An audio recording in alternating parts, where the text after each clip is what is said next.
and welcome back to Racing Therapy Day 2.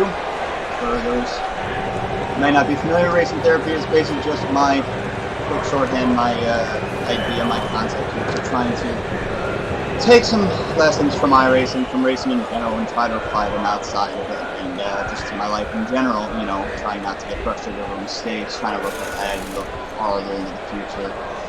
All these things that I feel like I need to work on in my own life and in my racing as well. So trying to get two birds with one stone here, but we're back at Brands Hatch Indy for the Columbus Sprint Pick Series. Yesterday was absolutely horrendous in terms of my ratings, and the results did not go well, but again, Racing Therapy, so here we are anyway, trying it again. And not really thinking about past mistakes or past performance or letting that impact us at all. So, real quick 10-minute races. I mean, they're pretty short here. I wish they were a little bit longer, like 15 minutes maybe, so that you could just finish this race up and roll straight into the next registration and practice for the next one, but small issues. Rolling start, so there we go.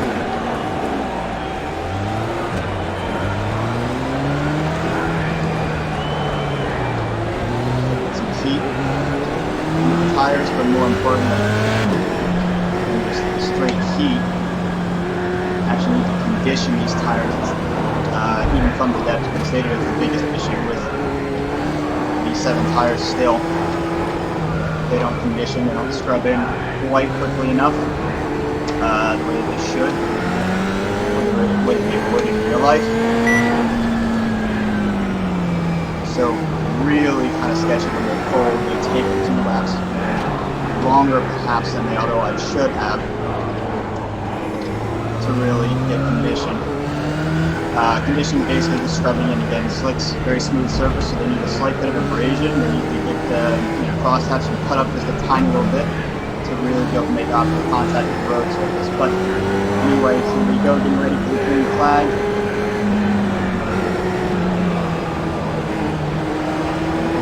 Start. Jesus. Really back and pack on the start. Cross shot.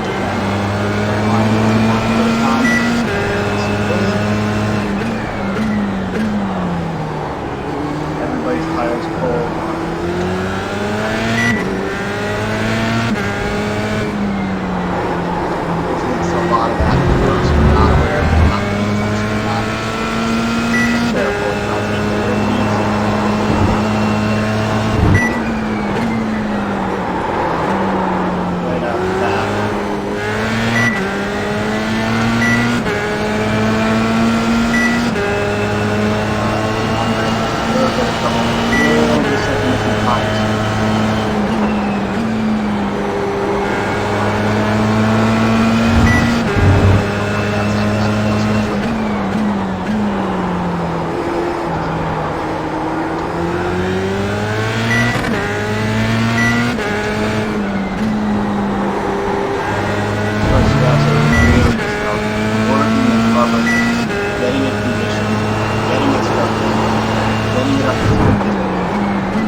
partly I maybe get information there are still some kinks in the workout, not quite perfect yet, but they are much more responsive to how you drive them. As the often said, the rest of driving is a history. It remembers what you've done in the car. There are consequences.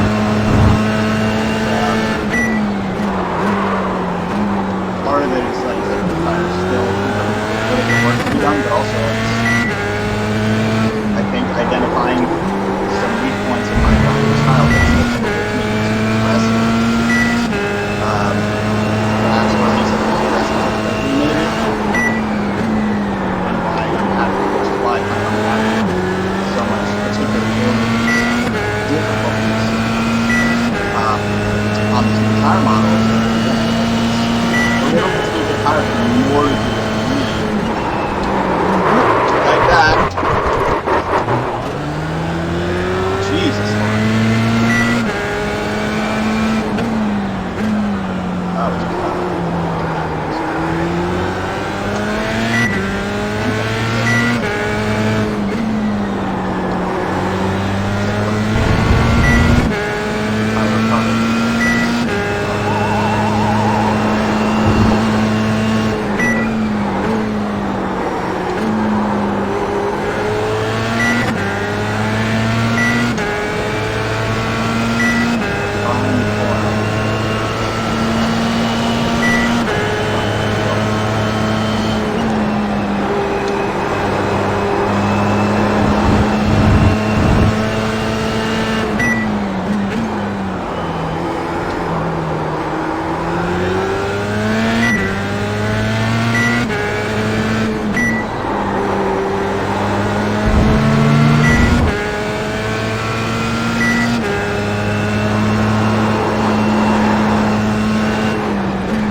from not quite top speed, but flat out good. Heavy on the brakes, hard cornering, plus elevation to the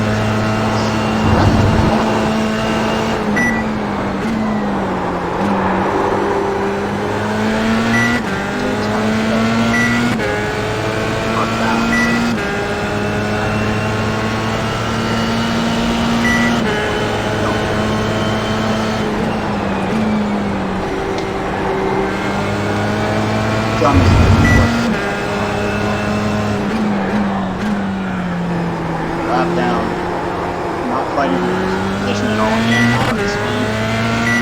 That on mistake or something there. But then get out of hill.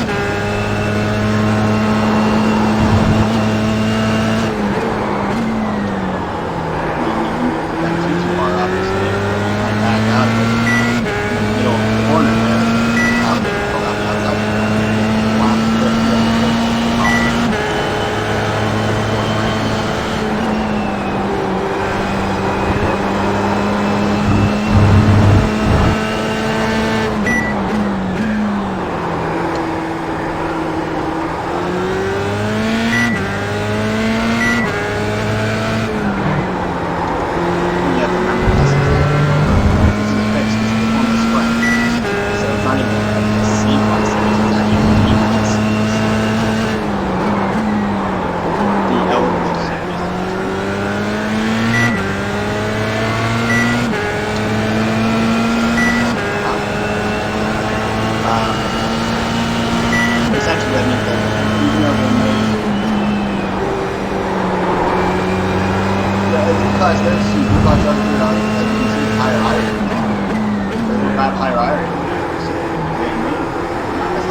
All in all, actually, that was not bad, I have to say. Just about the best result, actually not just about, that was the best result we've had here so far this week.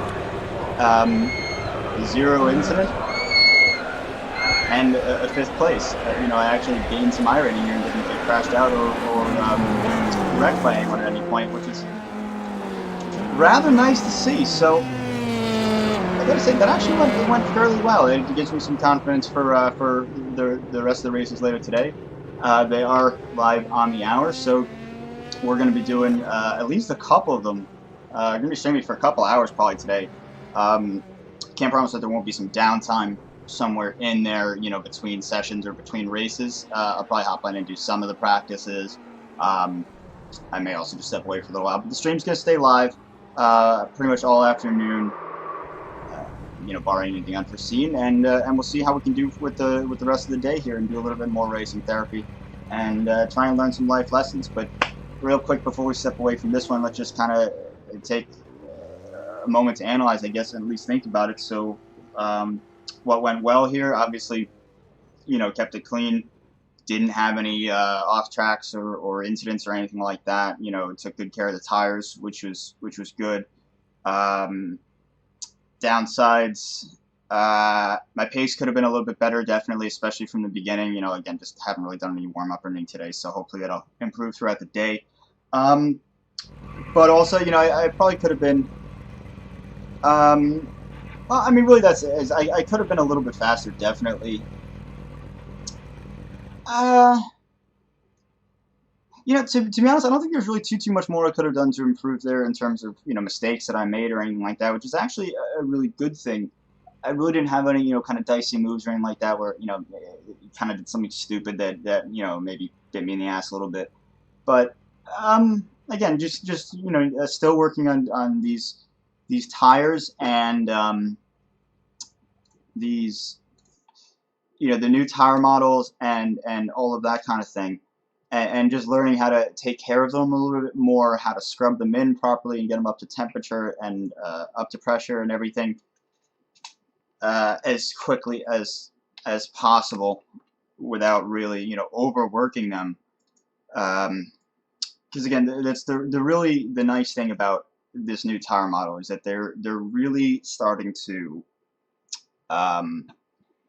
behave much more like real tires would. Because that's the thing, is, you know, it's not based on lookup tables anymore. This new tire model with V6 and particularly V7 now, they're really, what they're doing is actually fairly impressive from an engineering standpoint, from a technical standpoint. Because again, they're not basically just building a lookup table that says, okay, at X% tire wear you have X amount of grip, or, you know, factoring in temperature or this or that or anything like that.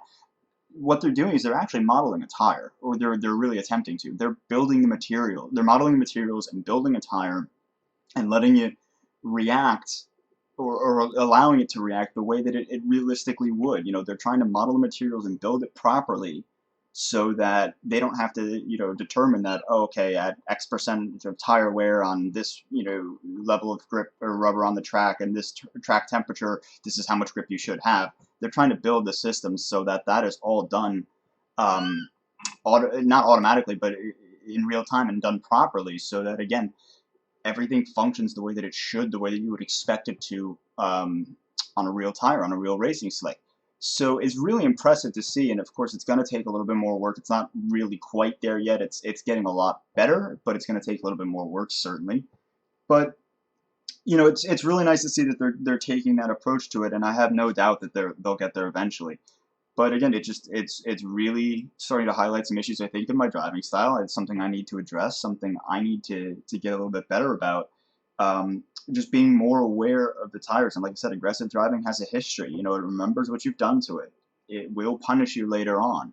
And the nice thing about this method of building a tire and the way that it's working right now is that it really does allow for that kind of change and that kind of dynamism, really, in the tire and in the life of the tire. So that's, you know, somebody who pushes very hard at the beginning of the race is going to, you know, certainly have to deal with that later on. They're going to have to deal with the fact that the tires have been, you know, worn down a little bit more, or been used a little bit more aggressively, whereas somebody who conserves in the beginning of the race will perhaps find themselves able to attack later on by having, you know, greater tire life than somebody, again, who may have pushed harder sooner. And again, not to say that one is necessarily better than the other, but that's actually that's the point, really, is that both are viable strategies, or basically conserving at certain points of the race and attacking at other points of the race is actually a viable strategy now, and in fact almost required. You're not going to be able to push 100% all the time, because the tires, I mean, you will, but not for nearly as long as the tires should otherwise last. You know, you may not be able to do a full stint on it if you wear it out. So it's really going to start highlighting those drivers who have the ability, or who can, you know, learn and master the ability to look after their tires and to know when to conserve, to know when to attack, to feel the life that's in the tire, to feel the grip that's in the tire, and you know, how much of it they've been using.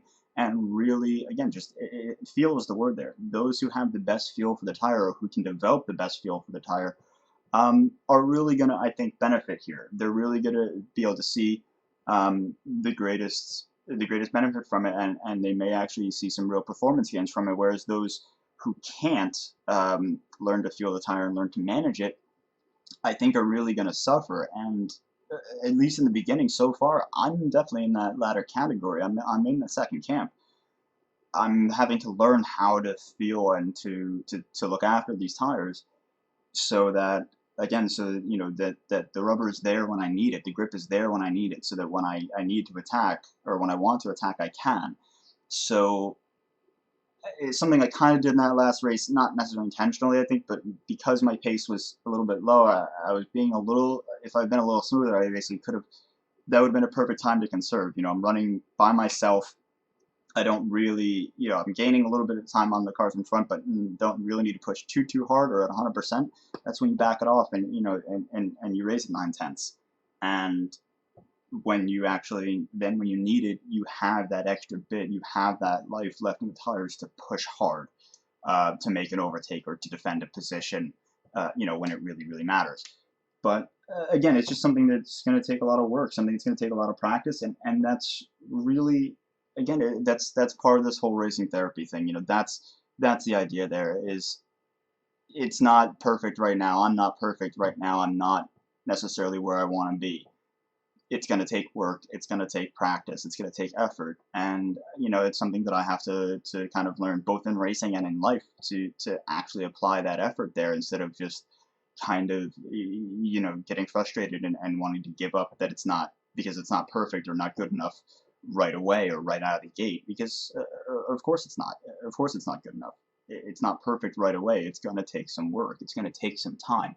So that's really what we're just focusing on, and what we're trying to work towards here is just, you know, staying calm, staying cool, staying focused, staying relaxed, and even in the face of, you know, catastrophe or a bad race or whatever it might be, to just get on with the next one, go and do it again, try again, do more, practice more, get better.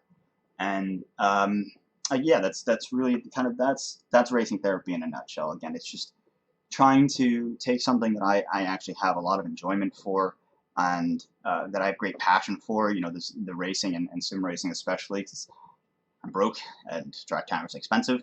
Um, but taking something I have this kind of enjoyment and passion for, and trying to use it to improve the rest of my life, to take lessons from it, and try and apply them elsewhere. So that's what we're going to be doing, at least probably for the next couple of days, couple of weeks. I'm really not certain.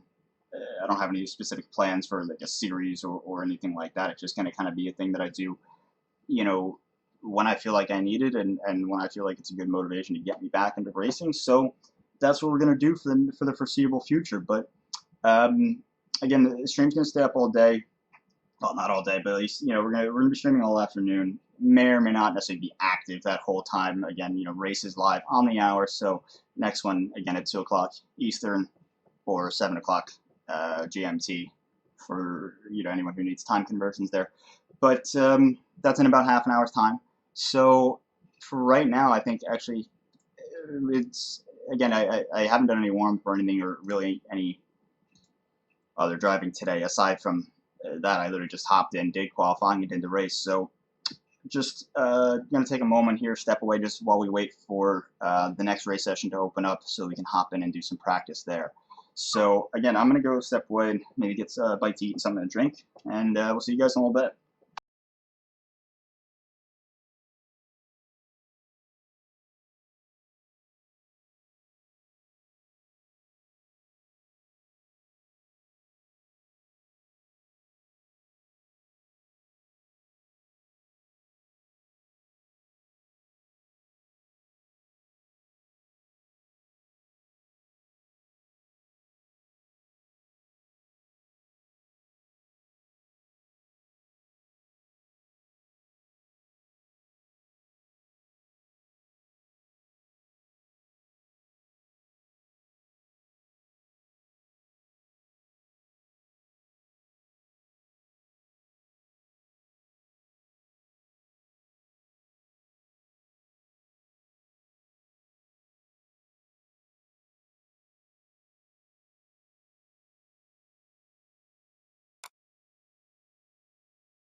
New fastest lap for Harding, 43.0.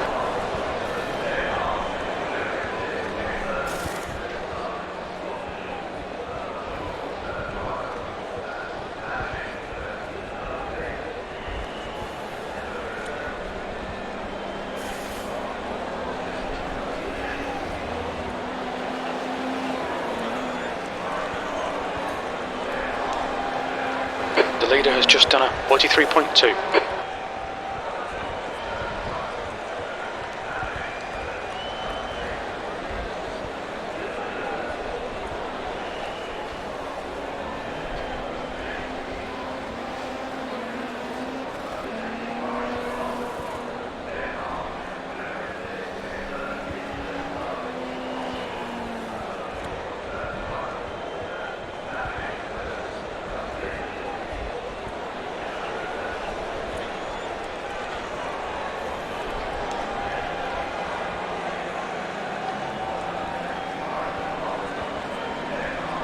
The leader's just done a 42.9.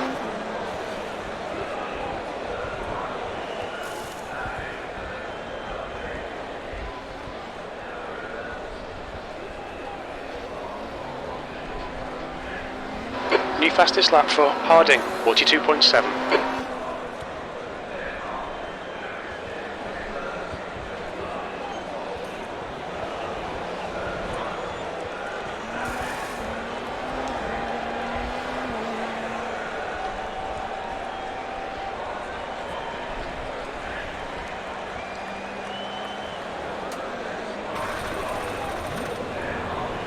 The leader has just done a 42.5.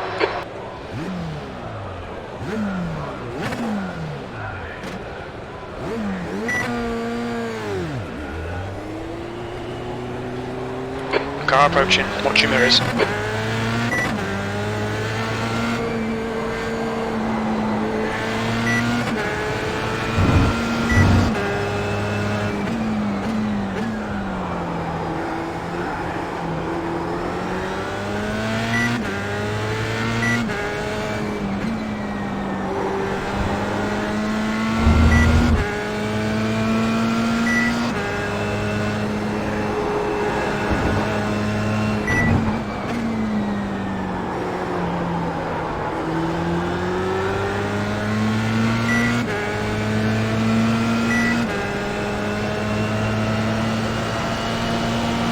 Fastest lap for Harding, 42.4.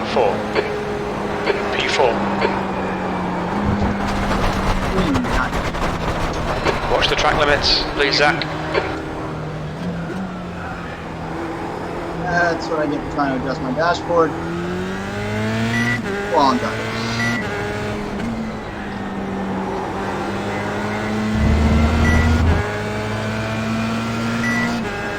The guy ahead has just done a 49.2.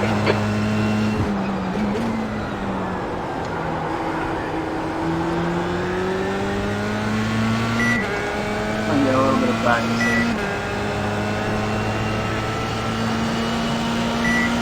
Should have been practicing some racing.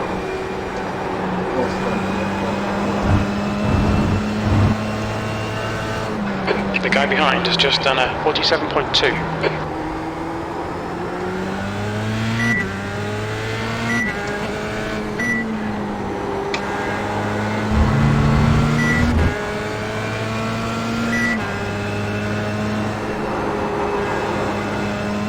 P4.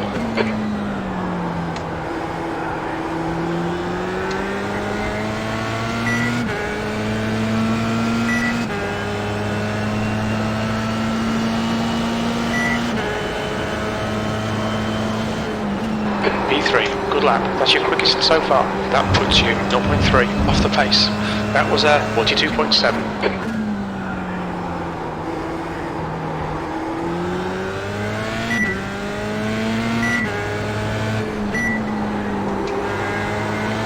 The leader has just done a 42.5.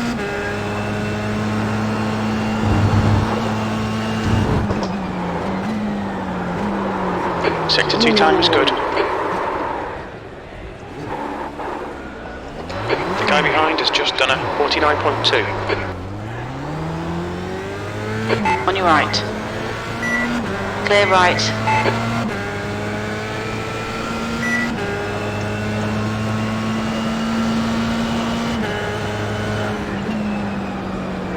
No better than the downshift like Sector 3 is 9.6 seconds off the pace. I know better. Sector 1 is 0.3 off the pace.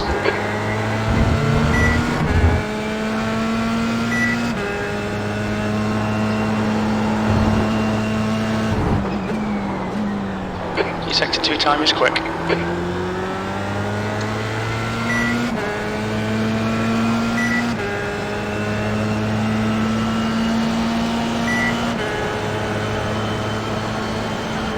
At your quickest lap in this session, you're now 0.3 off the pace. Sector 3 time is quick. The lead is just done at 42.3.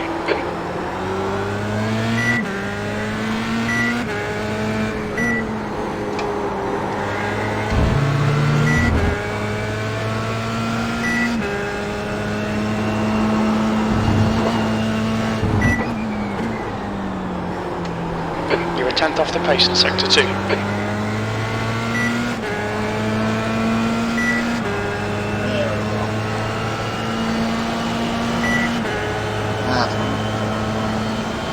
Your quickest overall, you're currently 0.4 quicker than second. Your lap time was 41.9.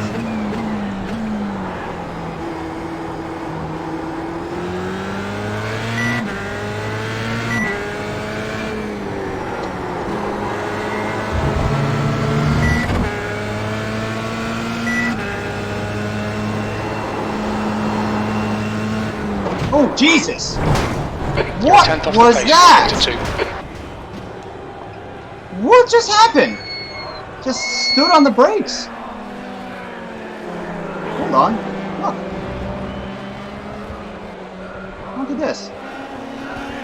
Braking way too early.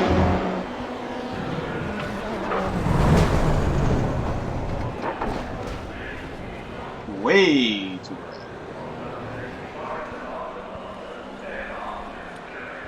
That's... yeah. Wow.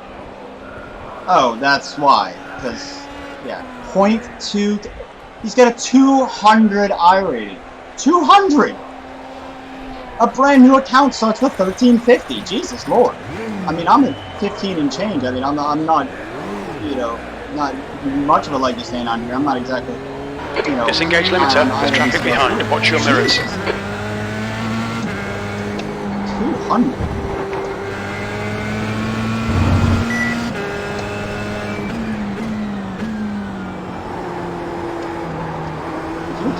If you consistently finish races, you will not have a 200 iron. Put that.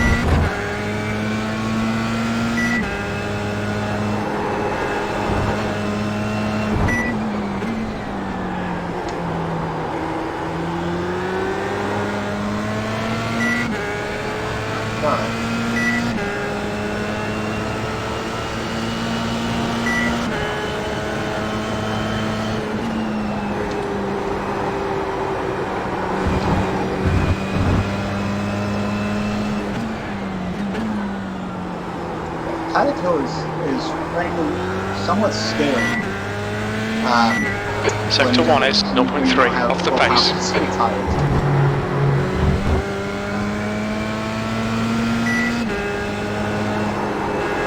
Hesitating is so slow. You really need to be committed if you want.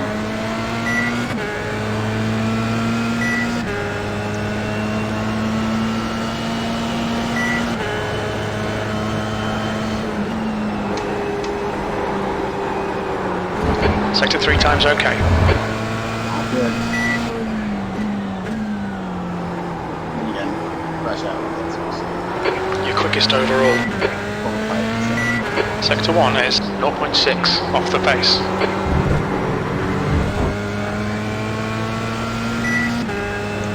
Still not quite there.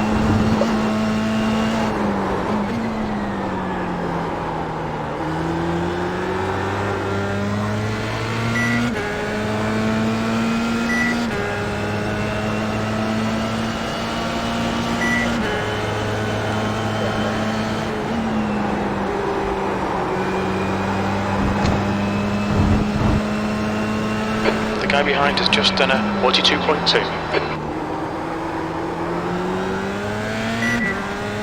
Sector 1 time's okay. Too far. There's too much speed inside the lip, so I don't end up on grass.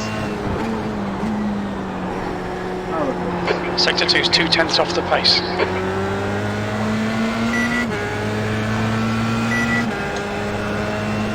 This is right in color.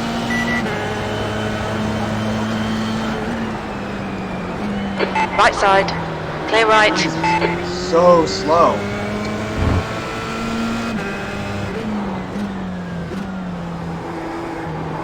On your left. Clear left.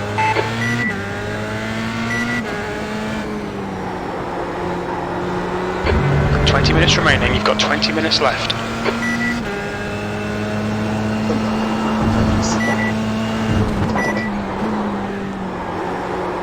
Sector 2 time is okay.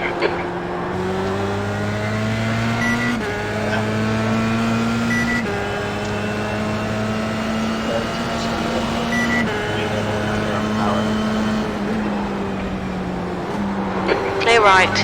Sector 3's 2/10 off the pace.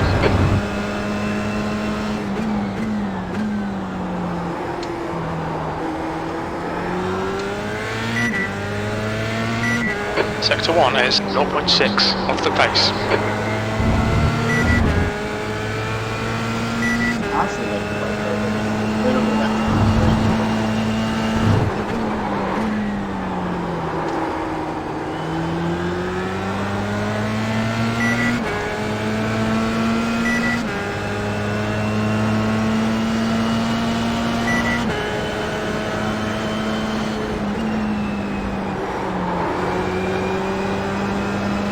Sector 3 time is fast. Car left. Clear left. Oh, come on, mate. You went off, Sector 1 is and then 0.7 you still off the fight pace. through a corner. Why? Why? Why do you do these things?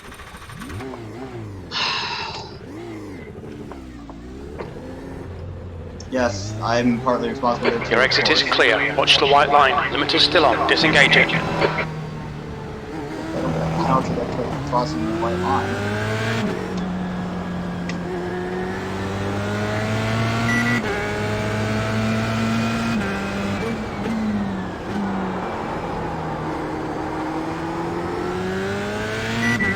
Sense to hold up.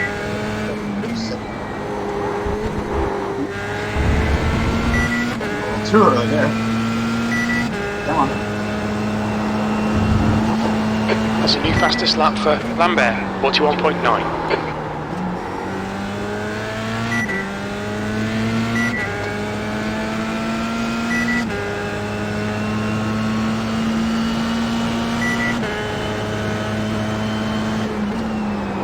V2. The guy behind has just done a 42.1.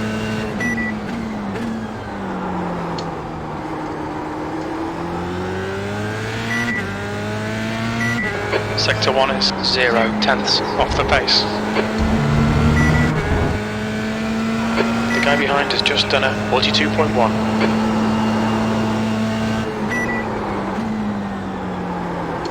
We need to find a 10th in Sector 2.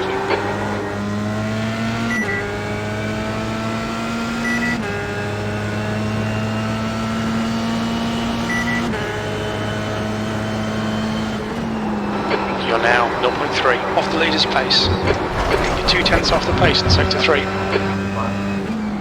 You're outside of track limits there.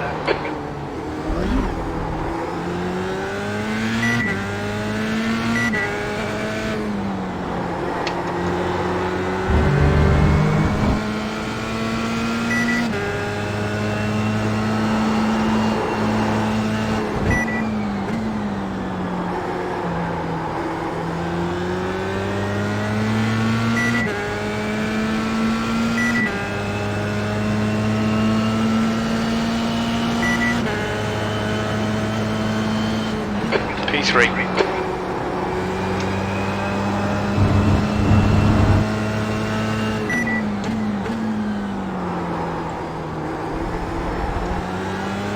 Indy fastest lap for Olsen, 41.6.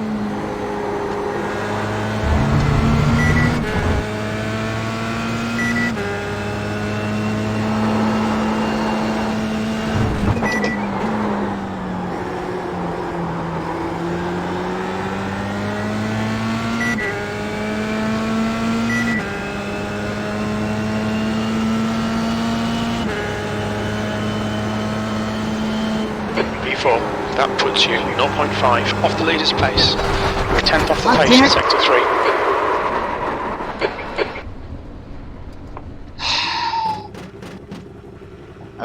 The problem is with these tires, I really am lacking confidence, especially in those real commitment areas like turn 1 here, like Paddock Hill, and it's really biting me in the ass. Okay, Zach, 15 minutes left. That's 15 minutes. To get it turned in properly. I'm hesitating. Definitely hesitating, but it's alright. Got a couple minutes left to go before the race starts here, so I think we're just gonna leave it off for right now, and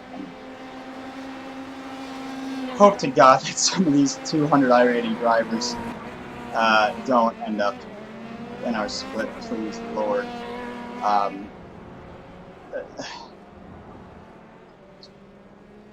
Please. That's dangerous. 200 iRating, that's 500 iRating, 600 iRating. That's bad, man. That's really bad.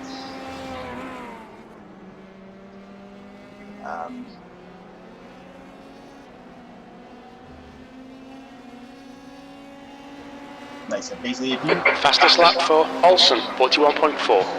If you regularly finish races that you enter, just especially at the lower end of the field or the lower end of the service like that, you know, when you're running D-Class and Rookie Series and everything, if you are finishing those races, you'll be placing high enough to at least maintain your, you know, initial iRating, like 1350, I think it is, maybe 1250, I think.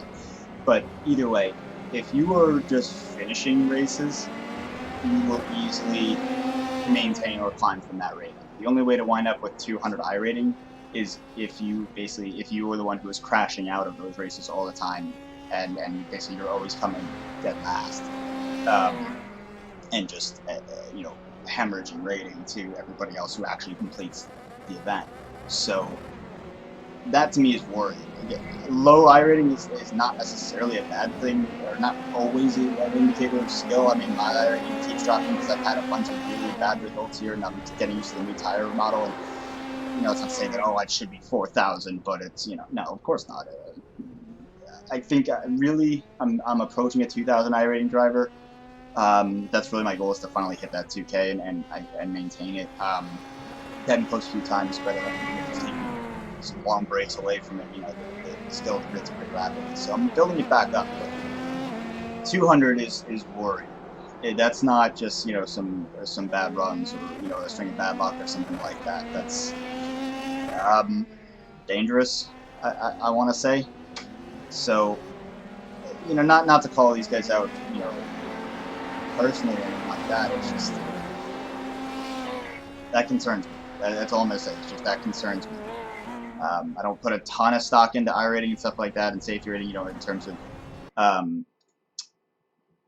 evaluating other drivers, you know, that I'm facing, and go, oh well, so I can beat him because he's lower, or I won't beat him because he's higher, or something like that. But racing against a 200 iRating driver would actually terrify me. That's absolutely terrifying.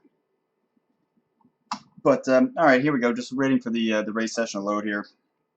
Hopping to do some qualifying and then do another 10-minute sprint race at Brands Hatch.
The leader has just done a 42.7.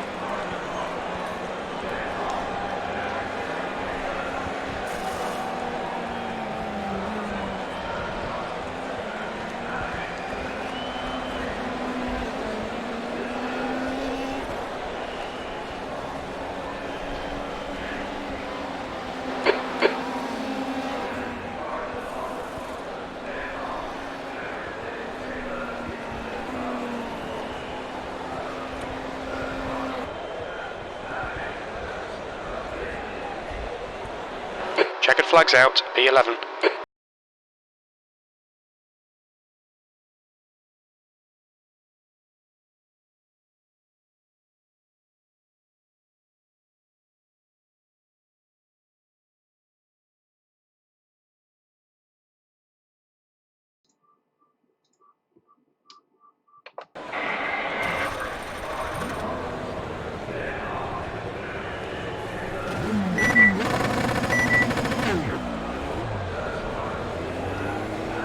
The pit exit's clear. Okay, Zach, we've got 2 laps. Let's get this done.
Lap on the banker.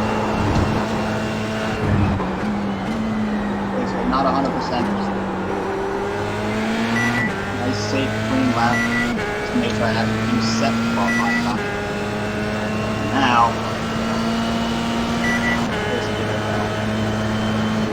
P6. and there it is. Okay, Zach, we need to watch these track limits. And that's why we do a banker lap. As soon as you get an off track or even a 0x, any sort of incident disqualifies your qualifying lap. So making sure that basically if I do make a mistake on the second one, I have at least 42.0. a qualifying lap set. The leader has just done a 41.8. Not fantastic. But it is what it is. Not the end of the world. Couple minutes left for qualifying to run down here.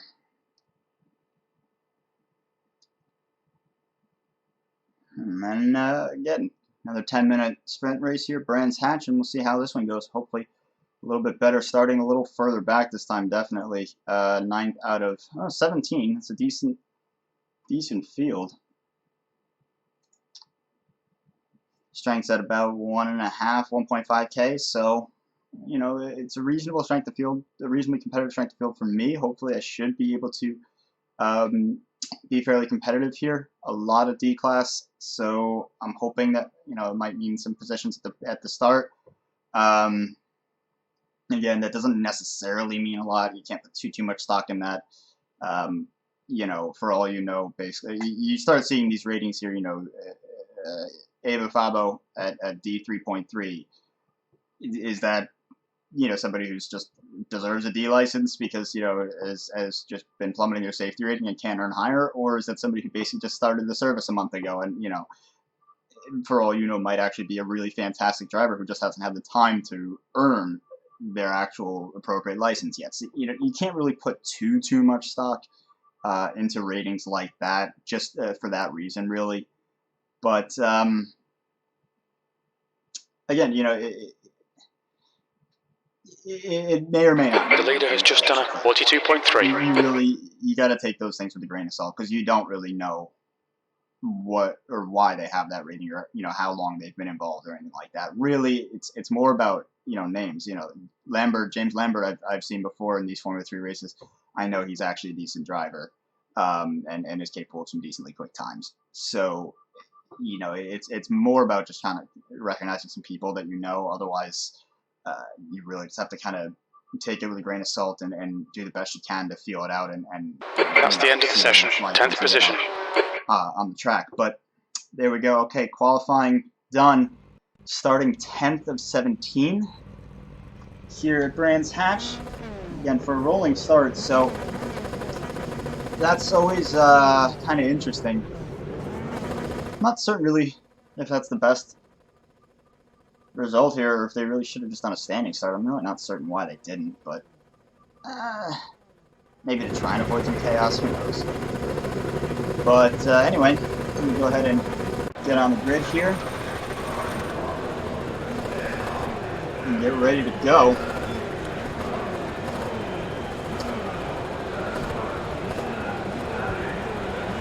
Starting on the left line, I'm not a huge fan of against. I mean, at least this far back, I can easily see the leader coming around, but you never really know being in the second line. Because again, if you're in the right-hand line, you're basically in the leader's line. You can go wherever the leader goes. Essentially, everyone's reacting to him. If you're on the second line, like I am, you're reacting to the second place Carl, who's himself reacting to the pole sitter. So it kind of there's a latency that develops there sometimes. Kind of like we saw last race, actually. So, yeah, we'll see how it goes. But, just about 30 seconds to go here before the pace car rolls. Again, just trying to, take it nice and easy. Basic goals in order at this point really are, my three goals are finish the race, beat my number, and finish in the top 10. In this case, being number 5 actually means getting my numbers from the top half. Sometimes those are the same, sometimes they're not. But finish the race, beat my number, finish in the top half. 10 minutes. You'll need to get on with this. P10. The track temp is 42 Celsius. The air temp is 26 Car's Celsius. about to roll here. All right, Zach. Get ready. There we go. Stay behind Bell in the right lane.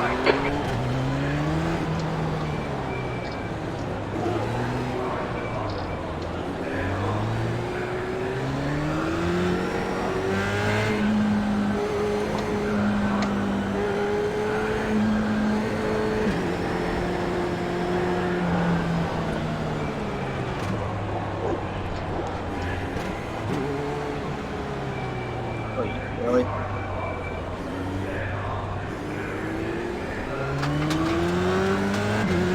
Have to wait for him, otherwise I will basically get penalized. Passing.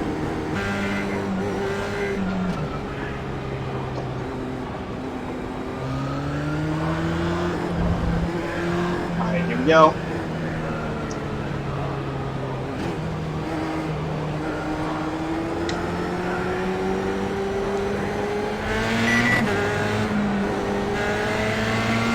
Green, green, green. Jesus Lord. Chaos already. Way behind. Blue flag.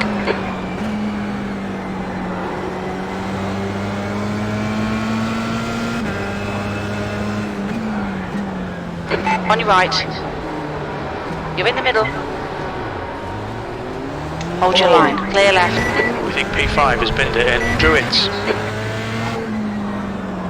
On your left. Oh god. Clear left. I was just gonna Left say side. we actually made it through there unscathed. Hold your line. Car left. But we Clear absolutely left. not flattered from behind by someone not paying attention. And again, really, at this point in the race, you're really going to be that aggressive. Just come on, guys.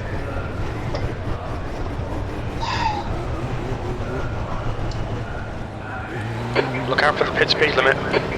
Morons. Box in. 5, 4, 3, 2, 1. Luckily, Box this now. series has fast repairs. Oh, come on.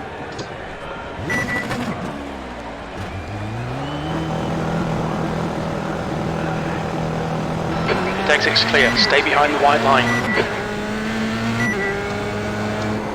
Unbelievable. The leader's just done a 42.2.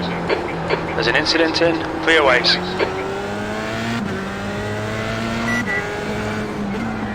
Alright, well, let's put it behind us. Don't focus on the past. Just look forward.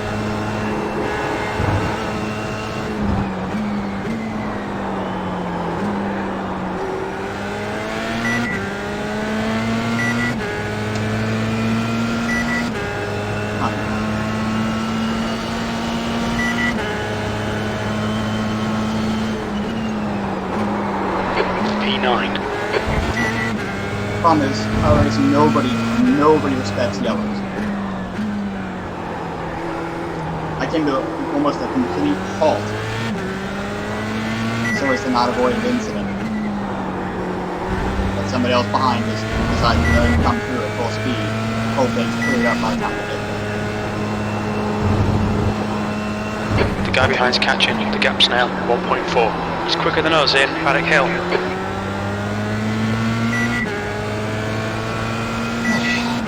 Okay. Doesn't matter. Incident in Graham Hill Bend. It looks like Lambert.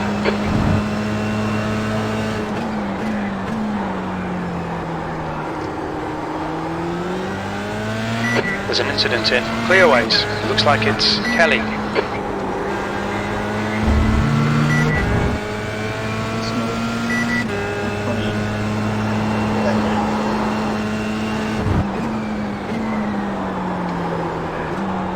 Okay, Zach, the next car is Kelly.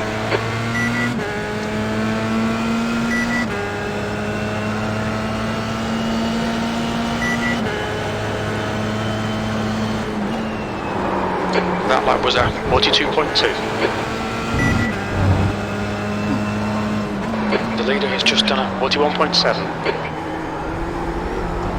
You're reeling Kelly in. The gap is 9.6 seconds. That's a new fastest lap for Adistan, 41.6.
Let's put this hard work to good use. 5 minutes remaining, 5 minutes left. Okay, Zach, halfway home. Fuel's good. The problem with these short sprint races, 10 minutes. P9.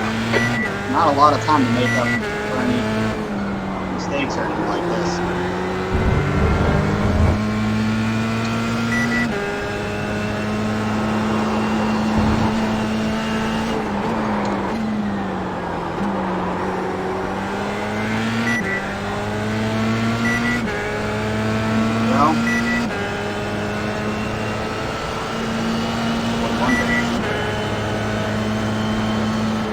You're gaining on this guy. The gap's now 6.3. He's pretty slow into McLaren. Use your relative box. It should always be open. And just before anybody decides to complain or say anything that I'm not using an empty relative box. I don't use the built-in one, but I do have caps overlays open on my screen, although I don't broadcast them through OBS.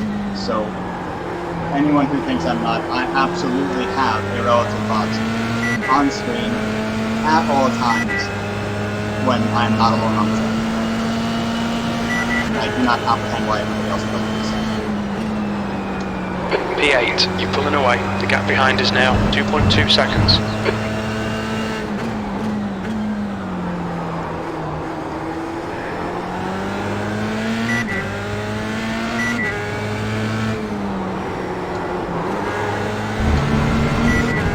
Off like that in the crowd.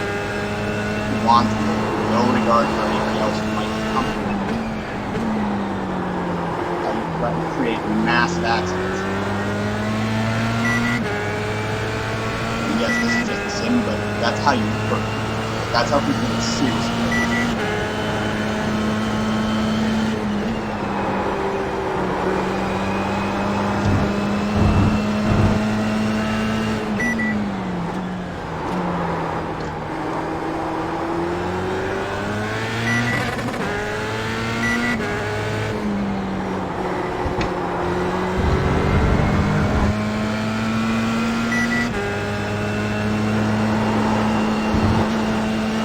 Alright Zach, you're reeling. Kelly in. The gap is now 6.2 seconds.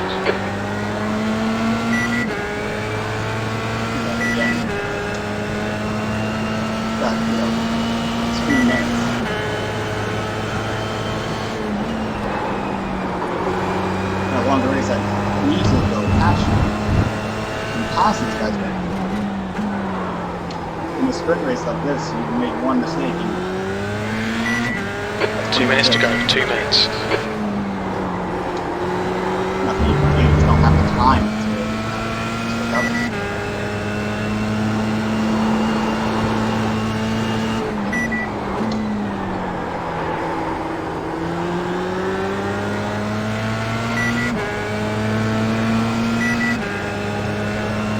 Even at a second lap, which is a great delta.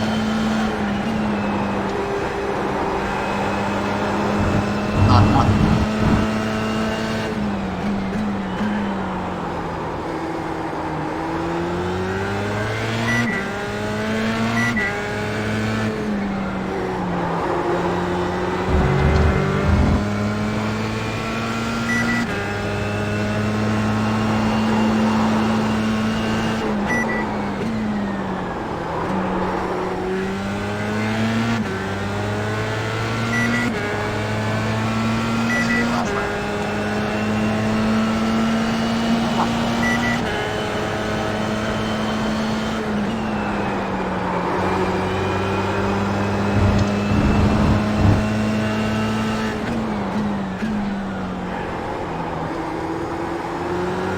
P8.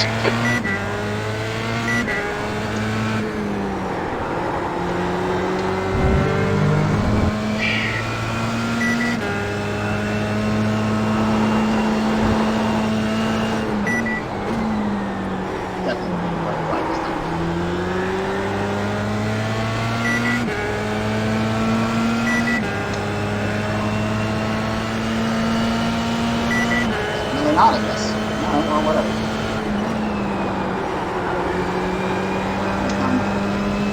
Flash it out.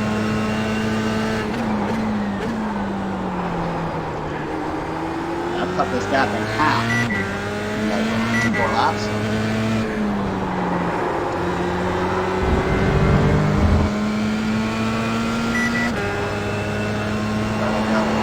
One more lap to do.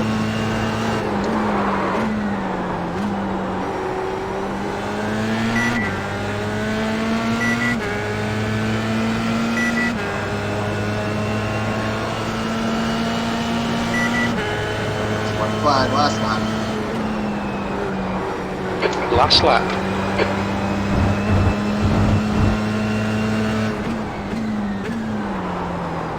Inside curve, stay off that inside curve.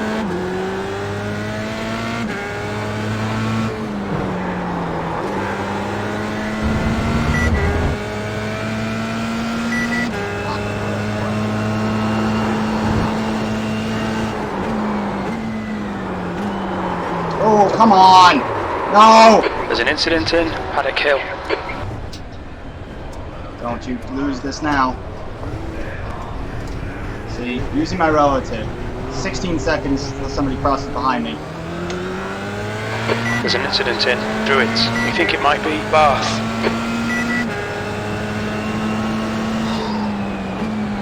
8th place. That's the end of the race. We'll get him next time.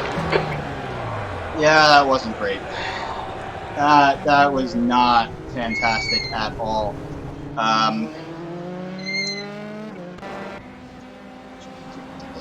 Let's just go back.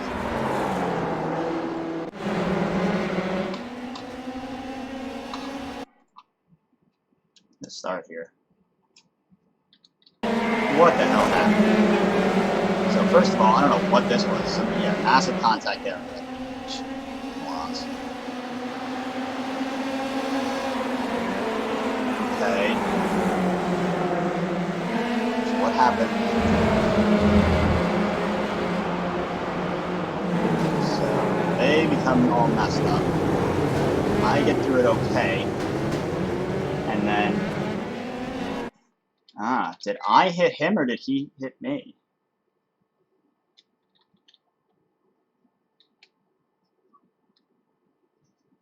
It looks like I hit him, but at the same time, he's re-entering and coming across the track. See if I can get a better shot here. So yeah. He goes off to avoid the incident, which is smart, does the right thing, but then comes back across, tries to come back across to the racing line, and he should be sticking right along the outside right side of the right edge of the track there, basically re-entering, trying to be as safe as possible, knowing that, should have known that other people were probably going to be there. Then, of course, I didn't really know he was there, so I end up kind of coming across into him. So that's on me too, but yeah. Alright. And then what happens? I'm trying to be cautious, I'm planning to come to the pits, and then taking line here, and then yeah, he just turns me.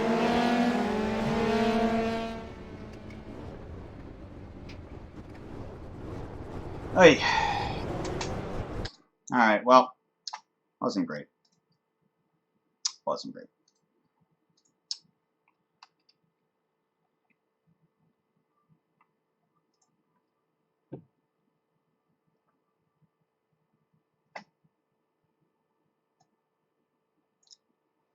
But that's again, that's just part of it. So alright. Now it's this time. Start with the good again. Decent start, I think. Did a decent job avoiding the incident in Druids for the most part. Again, whoever that guy that kind of made contact with, he's dumb for re-entering the track like that and basically coming across back to the racing line instead of trying to stick to the outside edge until you know it's safe. I mean, you should definitely be assuming that, especially at a race start like that, there's gonna be people on your left there that you should watch out for. On the other hand, it takes two people to have a crash, and I was absolutely equally responsible for that too. I didn't see him. I mean, he shouldn't have been there, but I came into him. He didn't hit me. I hit him. So yeah, he shouldn't have been in that position in the first place, but it's definitely equal blame there. There's no doubt about that. So good things again, avoiding the incident in the first place. Decent race start. I think I had decent pace and maybe a little bit better job of feeling the tires and not working too hard. But on in terms of the bad, definitely had my share of responsibility for that incident there. Maybe slowed up a little bit too much in the last corner when I got turned. That might have been a little bit on me as well. Again, the guy behind me should have been a little bit more careful. Definitely, especially at the beginning of the race. You should be a little bit more careful instead of trying make sure that doesn't happen. But again, I may have slowed up just a little bit more than he was expecting. Since I was trying to keep it kind of trying to take it a little bit easy because my car was damaged, so I was trying to make sure I could get back into the pits to repair it. So yeah, again, I'll take an equal share of blame for both of those incidents. So analysis basically just you got to be a little bit, keep the head a little bit more, be a little bit more aware of what's going on. Try to really keep it clean through incidents like that, and do your best to be aware of everybody around you and who might be re-entering the track or doing something a little silly that maybe they shouldn't or something like that. So definitely could have been more aware there. Although I will say, I mean, at least in terms of the recovery, I think that was positive. Just trying to, again, taking lessons here, basically not getting focused on the negatives and the bad thing that just happened, and trying to look forward instead, and basically put it out of your mind. Don't worry about it. It doesn't matter. There's nothing you can do about it now. So you just have to, get on with the rest of the race. You have to just do, you can't let one mistake. Focusing on one mistake is an easy way to start making more. So you really can't let it affect you. Or you have to try not to let it affect you at least. And so that's, I think, a positive I can take away from this as well, is that, I don't think I did a terrible job of putting it out of my mind and trying to get on with the rest of the race. So that's something. Aside from that, I mean, it definitely not a great result. Not really thrilled with how that turned out, but is what it is. We'll do another one. So, which reminds me, we will be doing another one, the 3 o'clock race. So that's 3 p.m. Eastern, or 8 p.m. GMT for anyone